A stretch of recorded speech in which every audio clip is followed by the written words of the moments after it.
મેં રૂમનો દરવાજો અંદરથી બંધ કરી લીધો અને સ્કૂલનો ડ્રેસ બદલવા લાગી, કારણ કે આવતીકાલે હું ફરી તેનો ઉપયોગ કરી શકું.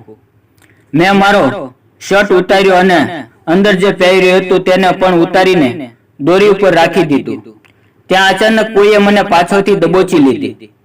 ડરના કારણે મારી છીંચ નીકળી ગઈ, પરંતુ તેણે મારા મોઢા ઉપર હાથ મૂકી દીધો અને મારા કાનમાં ધીમેથી કહ્યું કે અવાજ ન કરતા સાલી, હું તમારો જીજાજી છું.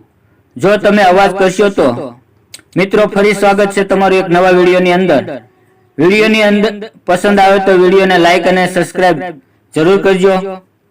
મારા જીજાજીએ મારી સાથે જે કર્યું એ હું તમને વિસ્તારથી બતાવી શકતી નથી.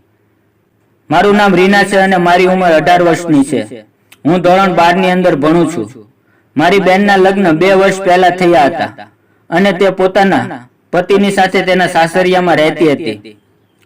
મારા જીજાજીને શહેરની અંદર કટલેરીની દુકાન છે અને આજે તે પોતાના ધંધાના કામે અમારા ઘરે આવ્યા હતા અને તે 2-3 દિવસ રહેવાના હતા.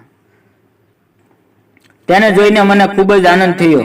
તે ખૂબ જ સુંદર અને તંદુરસ્ત છે અને ખૂબ જ હસમુખ છે. તે ચટપટી વાતો કરીને ખૂબ જ મનોરંજન કરે છે. રાત્રે જમ્યા પછી મેં જીજાજી માટે એક રૂમની અંદર સૂવાની વ્યવસ્થા કરી. તેની અવનવી વાતો સાંભળવા માટે હું તેના રૂમમાં પહોંચી ગઈ. તેણે પહેલી વાત એવી જણાવી કે હું શરમને મારે પાણી થઈ ગઈ.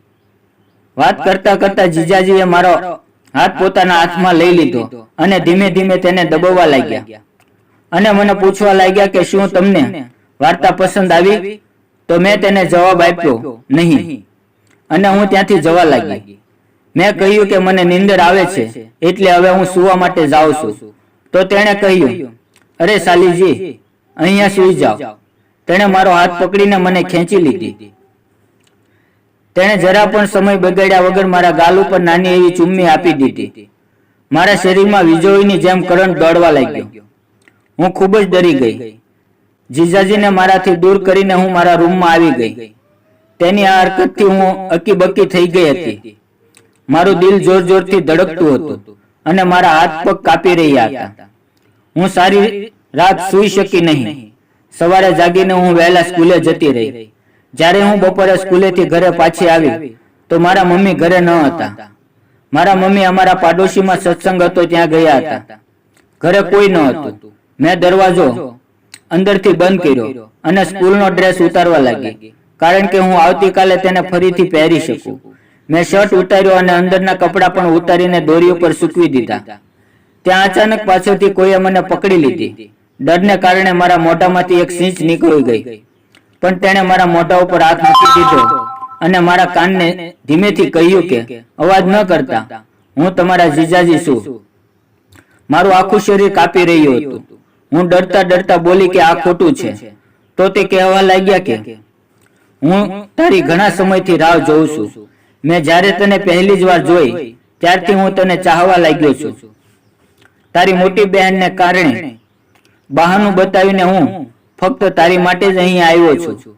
મેં જીજાજીને કહ્યું કે પ્લીઝ તમે બહાર જાઓ, મને કપડાં પહેરવા દો. તેણે મારી એક પણ વાત ન માની અને તે હાથ ફેરવવા લાગ્યા. હવે મારી ધડકન વધી રહી હતી અને મને શરમ પણ આવી રહી હતી. મારા હાથ અને પગ કાપી રહ્યા હતા. તે એવી રીતે હાથ ફેરવી રહ્યા હતા કે હું મારો પોતાનો કાબુ ગુમાવી રહી હતી. થોડી જ વારની અંદર હું જેમ ધરતી વરસાદ માટે તરસતી હોય તેવો અનુભવ કરવા લાગી અને જીજાજી વાદળ બનીને વરસવા માટે તૈયાર હતા. આજ મારી બધી જ મનોકામના પૂરી થઈ ગઈ હતી અને જીજાજી પણ જે 2 વર્ષથી રાહ જોઈ રહ્યા હતા તે મંજિલ તેને મોળી ગઈ હતી. થોડી વાર માટે તોફાન આવ્યું અને બધું વેરવિખેર કરી નાખ્યું. બીજે દિવસે મારા ચહેરા પર એક અલગ જ ચમક હતી. હવે હું મારા જીજાજીને એક બીજી નજરથી જોઈ રહી હતી અને મારી વાત કરવાનો અંદાજ પણ બદલાઈ ગયો. 5 દિવસ સુધી મેં જીજાજીની સાથે ખૂબ જ મસ્તી અને આનંદ કર્યો અને પછી જ્યારે જીજાજીને સમય મળતો તો તે કોઈ પણ બહાનું કરીને અમારા ઘરે આવી જતા. અને પછી મિત્રો, આવી નવી નવી વાર્તાઓ સાંભળવા માટે વિડીયોને લાઈક અને આપણી ચેનલને સબસ્ક્રાઇબ કરો. ફરી મળશું આવતીકાલે એક નવા વિડીયોમાં, એક નવી વાર્તામાં. ત્યાં સુધી આવજો. વિડીયોમાં આવેલા નામ, પાત્ર અને ઘટના કાલ્પનિક છે. તેનો કોઈ પણ વ્યક્તિ સાથે સંબંધ નથી.